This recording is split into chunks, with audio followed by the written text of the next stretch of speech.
Je ne t'entends pas, musicien. Dis à ton voisin, la nouvelle naissance a un seul objectif. La nouvelle naissance a un seul objectif. C'est de témoigner de Jésus-Christ. C'est de témoigner de Jésus. Tu ne peux pas expérimenter la nouvelle naissance si tu ne témoignes pas de Jésus-Christ. Ça, tu dois le savoir. Tous ceux qui ont expérimenté la nouvelle naissance ont brûlé du feu de l'amour de l'évangélisation. Alors, si ton cœur ne brûle pas d'amour pour l'évangélisation, c'est que tu n'as pas encore expérimenté la nouvelle naissance. Jésus dit que le roi des cieux est comme une personne qui a trouvé une perle de blanc pur. Et il est parti, il a vendu tout ce qu'il possédait pour s'acheter cette perle-là. Et je pense pendant que l'occupeur m'a parlé du royaume des cieux, tu as-tu écouté cette parole du royaume? Mais la question que je vais t'amener à te poser, c'est est-ce que tu as véritablement compris? Est-ce que tu es capable de tout sacrifier pour le royaume des cieux? C'est à chacun de se poser cette question. Est-ce que je suis capable de tout sacrifier jusqu'à ma propre vie pour le royaume des cieux? Si tu hésites encore à répondre à cette question, c'est que tu es encore très loin du compte. C'est que tu n'as pas compris pourquoi Jésus est venu. Parce que je vais te dire quelque chose. La vie que tu as là passée, ça tu dois en être conscient. Cette vie que tu as, elle va passer. Quels que soient les efforts que tu feras pour essayer de la préserver, dis à ton voisin, tu vas mourir un jour. Tu vas mourir un jour. Et si tu penses que ce sont tes efforts qui vont te permettre de préserver ta vie, j'ai envie de te dire, tu perds ton temps. Mais il y a une vie meilleure, la vie éternelle. C'est que Jésus lui donne l'abondance. Celle-là, elle ne passera pas. Et c'est elle que tu dois rechercher. Et pour la foi, peut-être que tu ne le sais pas, il faut que tu sois témoin de Jésus. Amen. Si tu ne te lèves pas pour témoigner de Jésus, cette vie, tu ne l'auras pas. J'ai envie de te dire, il faut que tu arrêtes de consommer le lait. Et que tu consommes le manioc. Tu dois consommer la nourriture solide. C'est ça que tu attends de toi. Dieu est un père responsable. Et il va t'éduquer. Et si tu ne veux pas t'éduquer, tu vas te laisser happer par le monde. Et quand le monde va te prendre, le monde va faire de toi ce qu'il veut. J'ai expliqué sur la première semaine qu'il est important de sortir de la néo-analogie spirituelle. Il est important de sortir de la couveuse. Parce qu'on peut couper l'électricité et tu meurs. C'est pour cela qu'il est important pour toi de sortir de la néo-analogie pour expérimenter la vie nouvelle que Dieu t'a donnée. Et ce soir, nous allons continuer la thématique sur l'expérimentation de la nouvelle naissance. Et je veux que tu écoutes ce que Jean dit dans sa première épître, au chapitre 1, des versets 1 à 4. Écoutons. Ce qui était dès le commencement. Ce qui était dès le commencement. Il y avait quoi dès le commencement? Il y avait le Verbe de Dieu. Ce que nous avons entendu. Ce que nous avons entendu, que les prophètes ont annoncé. Ce que nous avons vu de nos yeux. Ce que nous avons vu de nos yeux. Le Verbe s'est fait chair et il est habité au milieu de nous. Et nous avons vu cela de nos yeux. Ce que nous avons contemplé. Ce que nous avons contemplé, on a marché avec lui. Oui. Ce que nos mains ont touché. Ce que nos mains ont touché, on l'a touché parce qu'il est réel, il est vivant. On l'a touché, on a marché avec lui, on a mangé avec lui, on a bu avec lui, on a dormi avec lui, on a échangé avec lui. Ce que nos mains ont touché, ce n'est pas une réalité abstraite, mais c'est quelque chose de réel. La rencontre avec Jésus, ce n'est pas une théorie, ce n'est pas un slogan, ce n'est pas une doctrine, mais c'est une réalité. Oui. Du verbe de vie du Verbe de vie Jésus le Christ. Oui. Car la vie s'est manifestée. La vie s'est manifestée. La vie de Dieu, elle s'est manifestée. Elle a pris chair. Jésus a dit, il est le chemin, la vérité et la vie. Cette vie-là s'est manifestée. Elle a pris chair. Elle a pris corps. Cette vie, c'est Jésus le Christ. Nous l'avons vu, nous en rendons témoignage. Nous l'avons vu. Je pose la question aussi. Qui a déjà vu Jésus? Quelqu'un a vu Jésus? Personne. Je ne parle pas de Jésus sur sacrement. Qui a déjà vu Jésus?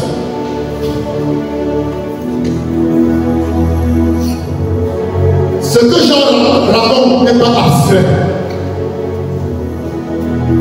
Paul n'avait jamais rencontré Jésus de son vivant. Mais sur le chemin de Damas, il a rencontré le ressuscité. Pourquoi le Seigneur donne de prendre connaissance de ce qui s'est passé avec Saul? Ce qui s'est passé avec Saul sur la route de Damas, c'est une expérience que chaque baptisé est appelé à vivre. Chaque homme sur cette terre est appelé à une expérience. L'expérience de Paul sur la route de Damas. La rencontre avec Jésus est une réalité et tu dois expérimenter ça. Il ne l'a pas rencontré de son vivant. Lorsque Jésus était à sur terre, Saul ne l'a jamais rencontré. Paul ne l'a jamais rencontré. Et sur le chemin de Damas, il a rencontré le ressuscité. Si Paul l'a rencontré sur la route de Damas, toi aussi tu peux le rencontrer. Même si tu n'étais pas en Galilée, en Judée. Lorsque Jésus ressuscité, tu peux le rencontrer. Et plusieurs personnes ont une expérience de la rencontre avec Jésus. Si je pose la question, qui a déjà rencontré Jésus? 2 personnes, 3, 4. Tu l'as rencontré où? Ce n'est pas des paroles en l'air, c'est sérieux qui sont petits.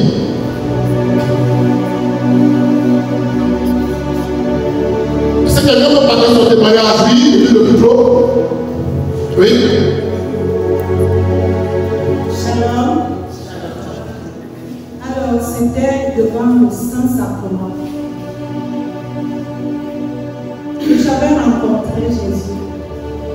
J'étais tellement troublée et tourmentée. Alors, après la messe, je suis allée en adoration. Et dès que je me mets en adoration, alors Jésus descend. Et il se place devant moi. Et il me dit, je suis venu te délivrer parce que j'étais complètement couchée. Il me dit, je suis venu te délivrer. Et je suis venu déverser la joie dans ton cœur. C'était une conversation. Quand je me rends compte que, donc c'était une conversation parce qu'il était là devant moi.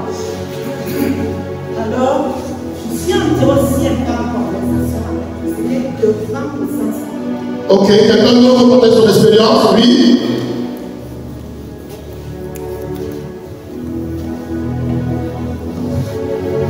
Une fois, je suis allée à la cathédrale. J'arrive à la cathédrale pour voir le Saint-Sacrement. Je dis au Seigneur, aujourd'hui là, je suis venu te voir. Je veux aussi te voir comme les gens te voient.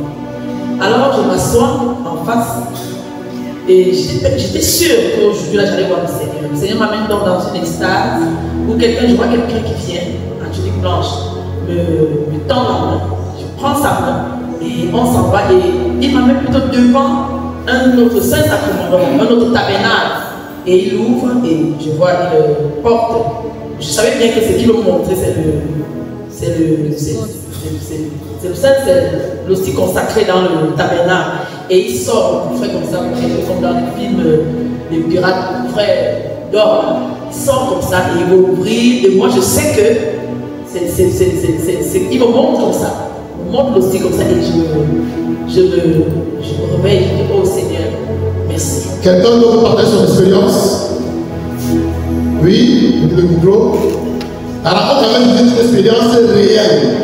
Ce n'est pas une doctrine.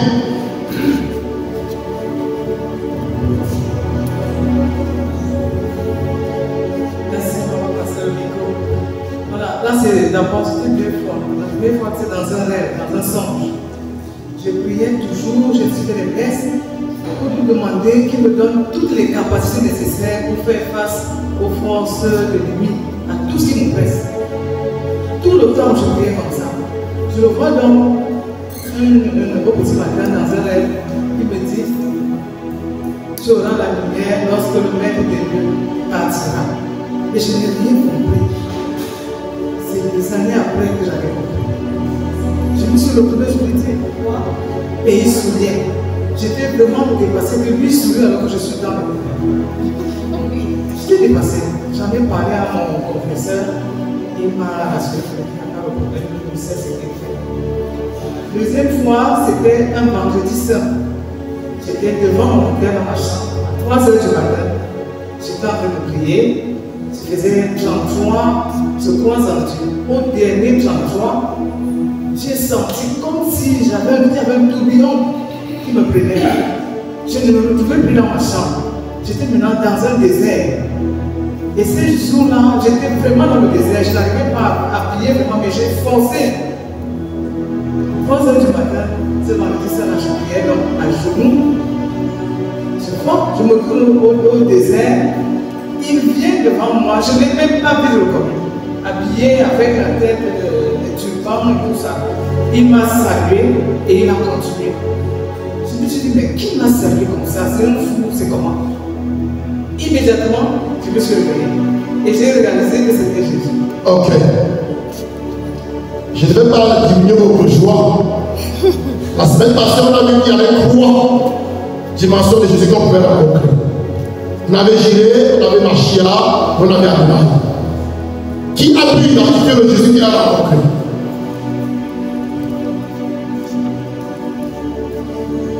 C'est pratique, hein?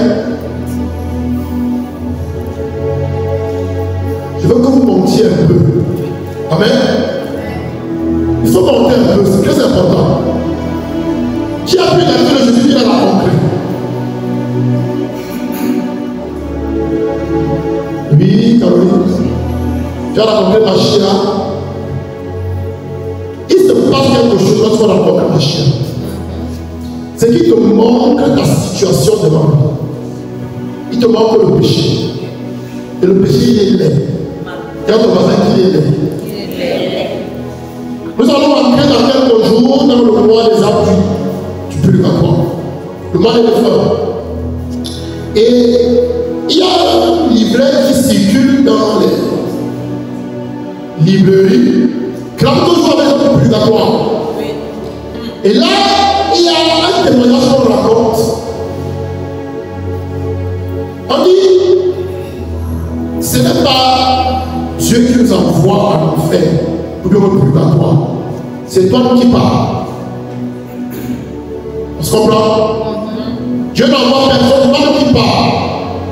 Et on prend une image, on dit, imagine que tu es sale, très sale. Et devant toi se trouve la porte d'une grande réception. Qu'est-ce que tu fais? Est-ce que tu vas entrer? Tu vas peut-être nettoyer, non?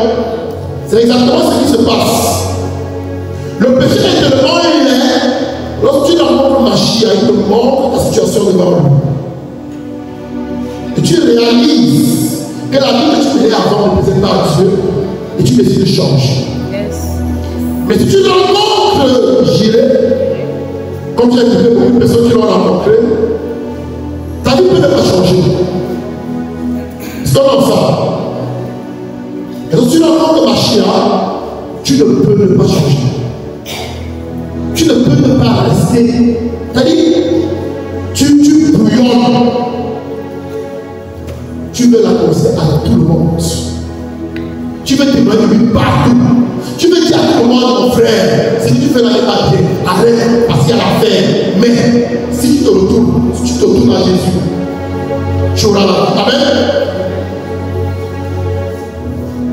Dis à ton voisin, 4 conditions. Pour témoigner de Jésus, pour expérimenter la renaissance, il y a 4 conditions que tu dois remplir. La première condition, c'est rompre avec le péché. Dis à ton voisin, rompre avec le péché. Parce que lorsque tu nais de nouveau, non seulement tu reçois la vie nouvelle, Jésus t'est parti dans le Saint-Esprit. Ce n'est plus toi qui vis, mais c'est Jésus qui vit en toi. Ce n'est plus toi qui portes le Saint-Esprit. C'est le Saint-Esprit qui te porte. Non pas de baptême dans le Saint-Esprit. Qui comprend ce que tu as dit? Il y a le baptême d'eau et d'esprit, où tu reçois le Saint-Esprit. Et il y a le baptême de Saint-Esprit, dont tu es trempé dans la présence, dans la puissance du Saint-Esprit. C'est lui qui toi qui le porte, c'est lui qui te porte. C'est pour cela qu'on dit que vous laissez conduire par le Saint-Esprit.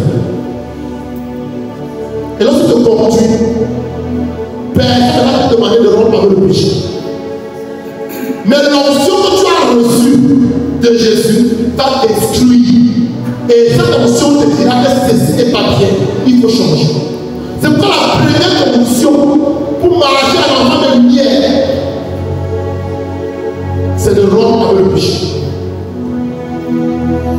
Et rompre avec le péché, c'est quoi? C'est décider de se tourner à Jésus.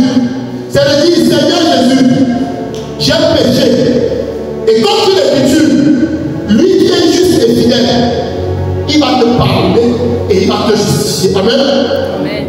La deuxième condition à remplir, c'est de garder ses commandements. Et surtout celui de la charité. Et si tu te dis par la charité, dis à quelqu'un, tu vas pas entrer dans le royaume de Dieu.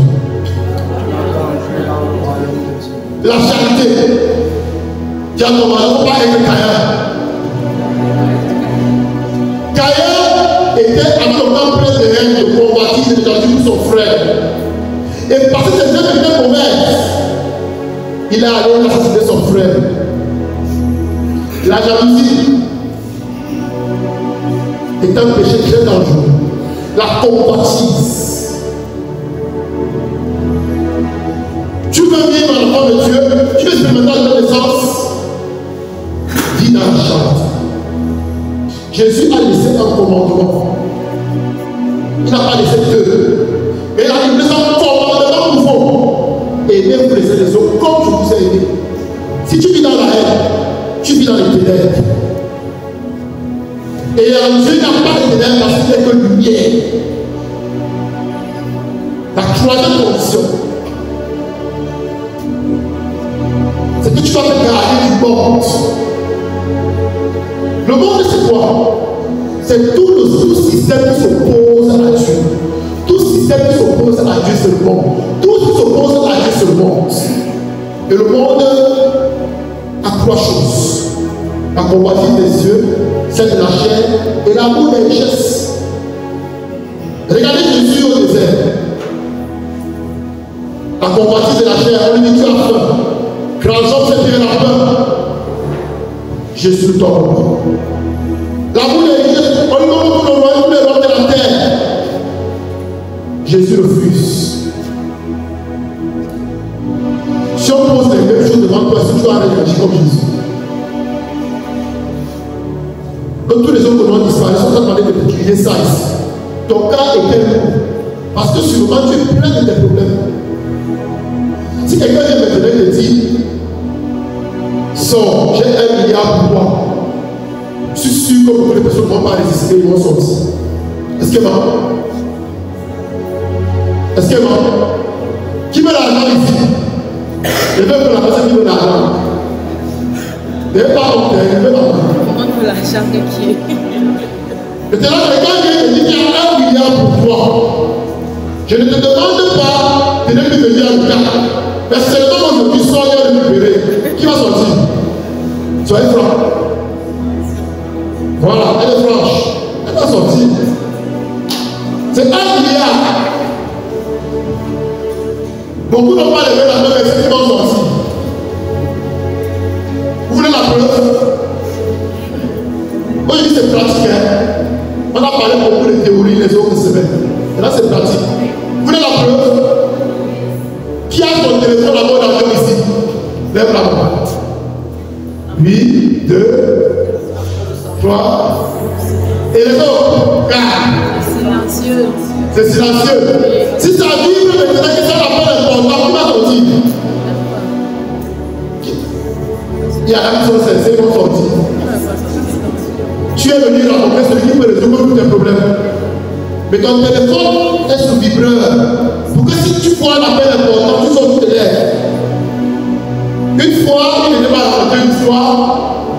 son père était malade. Et elle se faisait la maison à la cathédrale. Son téléphone sonne, elle regarde. Elle dit, même c'est quoi là-bas, Dieu va gérer. Amen. Qui peut faire ça? Je pourrais voir tous les mois, tous les mains levées. Qui voit qu'il a encore le chemin à faire?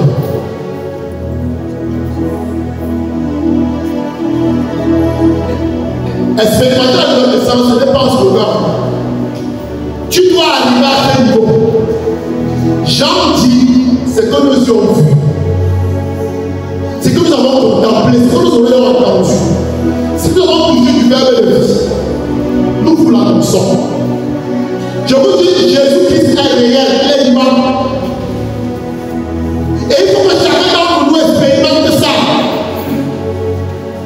Jésus est le meilleur ami du monde. Qui est d'accord avec moi? Jésus ne lâche jamais.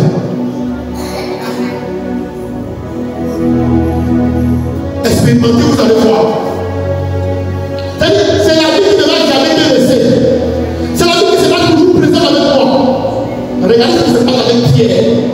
Pierre le rémi. Jésus ressuscite. Il dit, alors il dit à Marie-Madeleine, va dire à Pierre et aux 11, va dire à Pierre et frères, que je l'ai précisé à Marie, Jésus précise Pierre et les autres. Pourquoi? Parce que Pierre s'était exclu volontairement du club des 12. Jésus, c'est la mort au niveau du lac de Tibéria. Jésus prend Pierre à part. Comment ça chacun de Pierre? Pierre me tue. Pierre dit, c'est ce que je fais. Père mes brebis. Qui peut faire ça?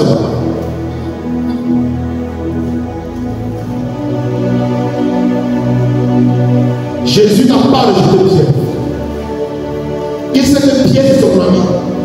Il sait bien que Pierre l'aime. Mais que Pierre est faiblesse. Qu'est-ce qu'il fait? Il l'aide à aller un peu plus loin. Jésus est un ami fidèle. C'est-à-dire, quel que soit le propos que tu peux avoir, Dieu sera présent. Il a été là pour Marie et pour Lazare. On dit que Lazare est malade. Jésus prend son temps. Quelques jours plus tard, il arrive. Lazare est déjà mort. Il vient pour consoler Marie et Marie. Il le suit sur la vie de Lazare.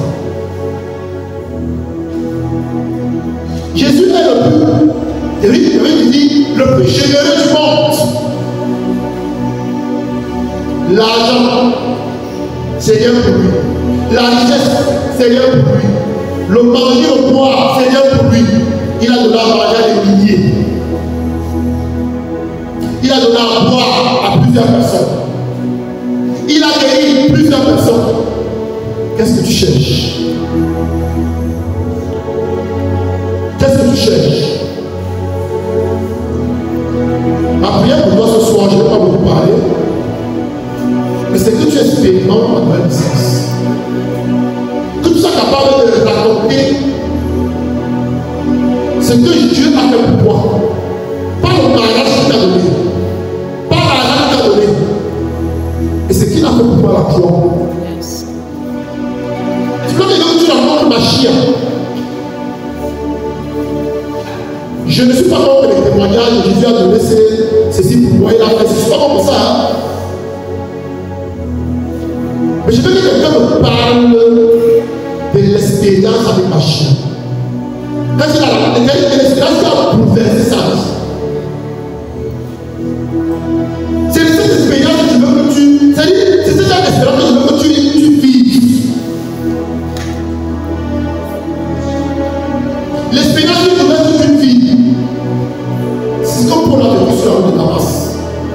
Et c'est comme Marie-Madeleine a expérimenté. Et c'est que la femme adultère a expérimenté. Et c'est que Zachée a expérimenté. Zachée n'avait pas encore vu Jésus sur la croix. Il a rencontré Chiré, mais en Chiré, il a reconnu Machia. Et il a dit, si je donne à quelqu'un, je demande pardon. Je partage ma fortune avec les pauvres. Et si j'ai escroqué quelqu'un, je vais l'annoncer 4 fois. Je veux que tu puisses cette expérience de Jésus qui bouleverse ce que tu vis. C'est ça que je veux que tu parles. Et c'est ce que Jésus a fait pour toi sur la croix. C'est ce Jésus-là que je veux que tu racontes aujourd'hui. Je veux que tu parles du ressuscité. Parce que lorsqu'on le raconte, notre vie n'est plus pareille. Moi, je vais vous raconter mon histoire. Je ne peux pas imaginer un jour que je peux me lever devant les gens et parler de Jésus. J'avais d'autres préoccupations. J'avais mes projets, j'avais ma vie. Et ma vie était toute tracée, planifiée, très bien planifiée. Mais un jour, comme il a fait avec Pierre, André, Jacques et Jean sur le lac de Tibériade, il est venu me parler comme ça un jour. Et des mesures sont tombées comme des écailles. Et il m'a montré ma situation devant lui. Je vous dis, le péché, il est laid. Quand il est laid, le mot est, il est faible. Si on pose la question, qui est sur la loi paradis? Qui peut lever la main? Un seul mot. Qui est sur la loi paradis? Personne ne peut lever la main avec certitude. Tu peux dire que tu ne voles pas, tu ne tues pas, tu ne fais pas ce, tu ne fais pas ça. Exactement comme le pharisien. Mais la Bible d'aujourd'hui nous dit que ce pharisien n'est pas la plus cité chez lui. Ce n'est pas ta vie de piété qui va te sauver. Je suis désolé pour toi. Ce n'est pas ta vie de sanctification qui va te sauver. Je suis désolé pour toi. Mais c'est lui. Lorsque Jésus m'a montré ma situation devant lui, je me suis fait aller à l'enfer. Et il a ouvert notre pas. Il m'a montré ce qui se passe dans le monde. J'ai vu combien de personnes allaient à l'enfer. Je me suis écrit dans mon âme, Seigneur, miséricorde, mais ça pas ce qu'ils font. Qu'est-ce que je veux de là? J'ai dit, Jésus, à partir de maintenant, ton pied, mon pied. Tous les projets que j'ai fait de ma vie, j'ai renoncé à tout ça. J'ai décidé de servir Jésus. J'ai dit, Jésus va apprendre à te connaître. Je veux marcher avec toi, je veux que tu marches avec moi. Jésus, c'est une chose. Si ce jour-là, je n'avais pas rencontré, il serait mort déjà. Mais je te dis que si tu rencontres ma chienne, ta vie change. On ne va pas te dire, ne fais pas ça. Mais toi-même, tu comprends que cela n'est pas bien.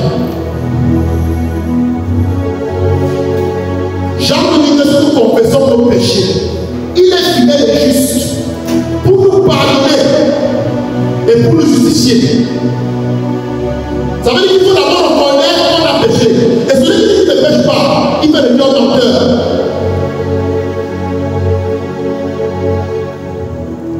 Nous sommes tous des pécheurs, tout le monde, sans exception. Mais si tu fais comme le pharisien, tu devrais être comme le publicain. Seigneur, prends pitié de moi pauvre pécheur. Parce que personne n'est juste.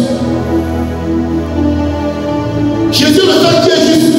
Si tu confesses ton péché, Dieu t'appelle comme tu es, tel que tu es. Mais en t'appelant tel que tu es, il t'invite à devenir comme il est, saint.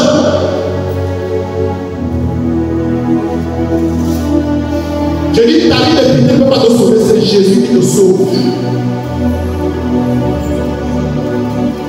Je veux que tu fasses cette expérience de Jésus qui bouleverse toute ta vie.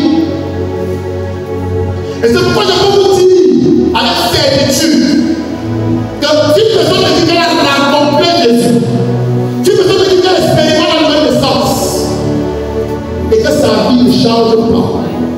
ne porte pas de fruits, je vais vous dire que tu n'as jamais rencontré Jésus. Maintenant, tu rencontres Jésus. Mais si ton cœur est rempli de colère avec ton frère, quand tu vas aller te mettre à genoux, avant que tu te mettes à genoux, il va te parler, il va te dire arrête.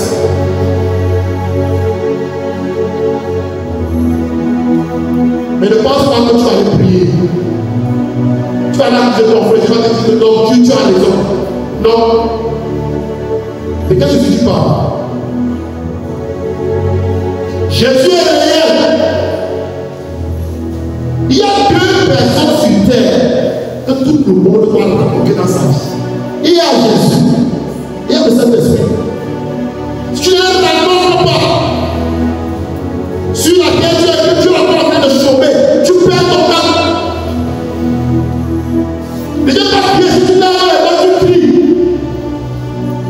Je dis, si tu tiens à Jésus, quand tu l'as rencontré, ta vie va changer. Je dis, personne ne va te prêcher. Personne ne va te prêcher. Il va te parler de Alex. Va te reconstruire avec ton frère. Je dis, personne ne va te dire. Et même si tu as la sourde oreille, que je ne veux pas écouter, il te parle, comme tu as ton baguette, il t'a parlé. Mais comme tu es poli, il ne s'impose pas, il se propose.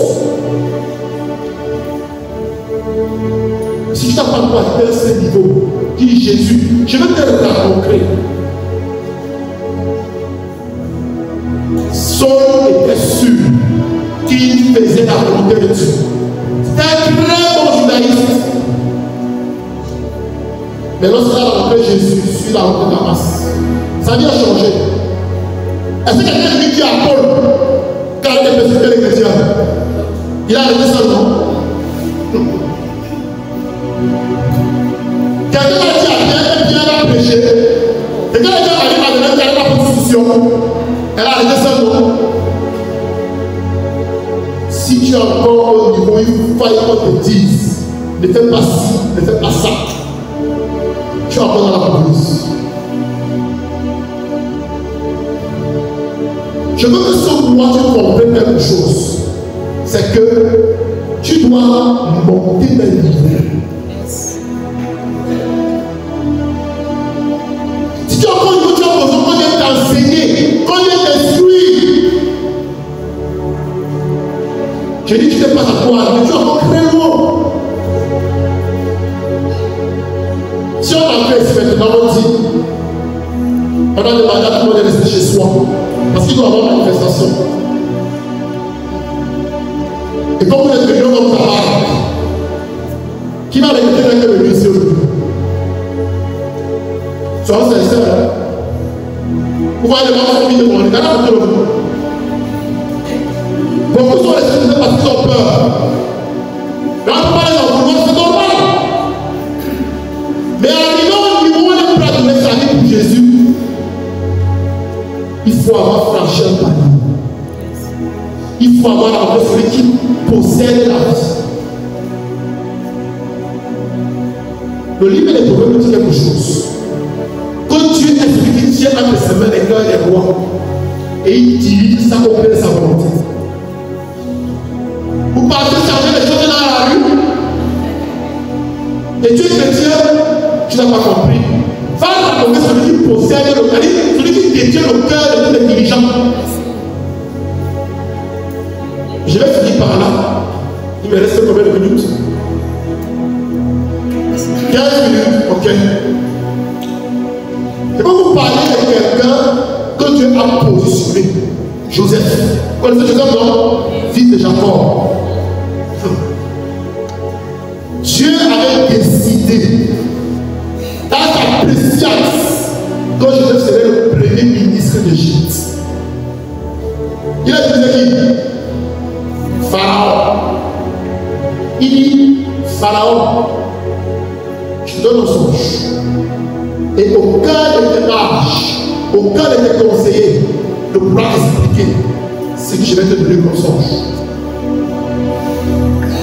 Dieu a fait dans ses calculs que les garçons du roi se retrouvaient en prison. Ils s'est retrouvé en prison et on a envoyé Joseph pour l'aider en prison. Quelques années plus tard, cette chanson se souvient qu'il y a quelqu'un en prison qui sait interpréter les songes. Joseph arrive devant Pharaon. Pharaon explique son songe. Les deux choses qu'il a fait. Joseph ne peut pas lui dire que c'est la même chose. Il dit, ah, Joseph explique. Il finit d'expliquer. Et la vérité, c'est quoi? C'est que lorsque Joseph finit de parler, Pharaon dit, on ne peut pas trouver quelqu'un mieux que toi. Il n'y a que toi qui puisse gérer cette histoire. Il n'y a que toi qui puisse gérer cette crise. Regardez comment Dieu a tourné le cœur de Pharaon en faveur de Joseph.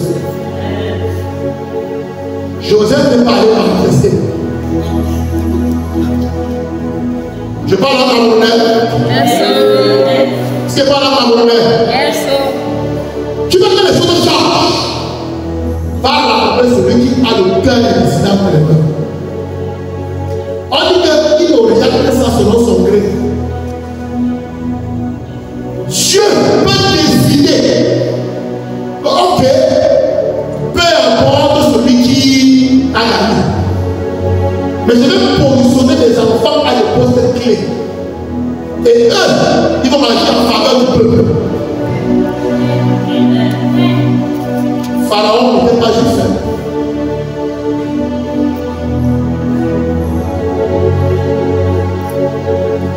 Je suis surpris d'entendre les chrétiens parler de mon diable.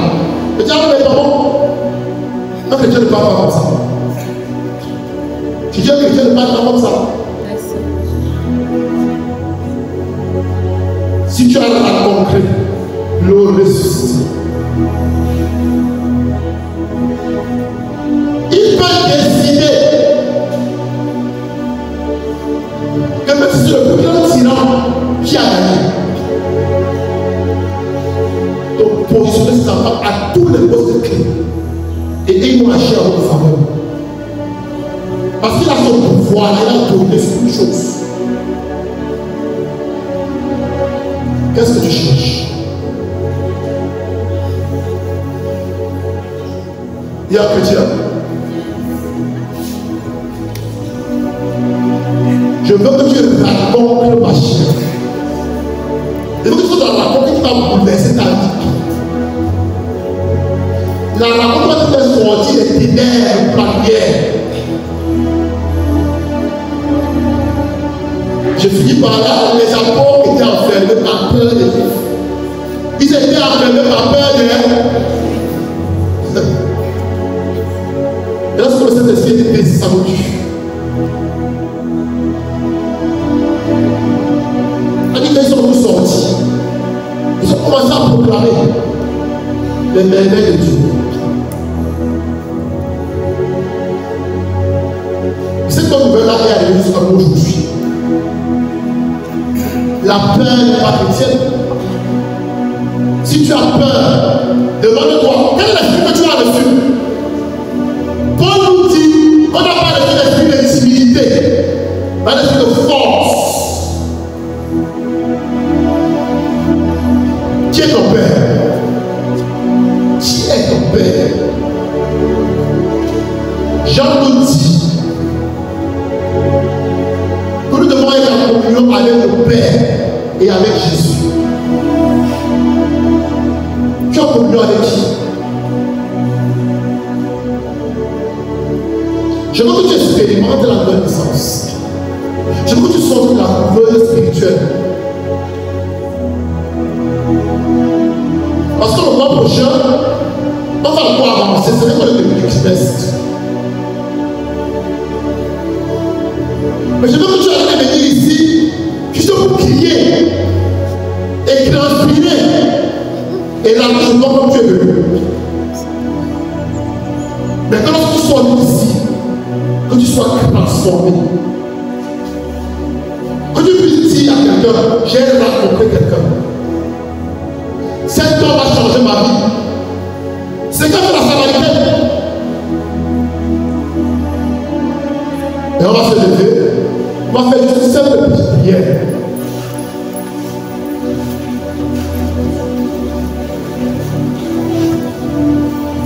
Tu vas regarder Jésus simplement.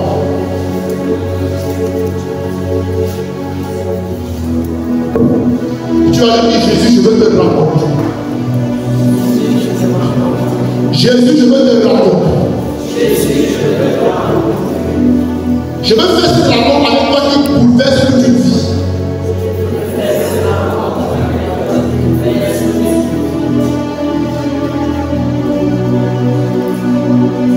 Jésus, cette soif ne me suffit pas.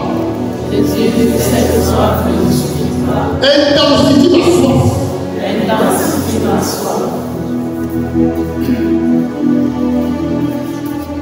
Pour que je puisse témoigner de toi. Dans la puissance du Saint-Esprit.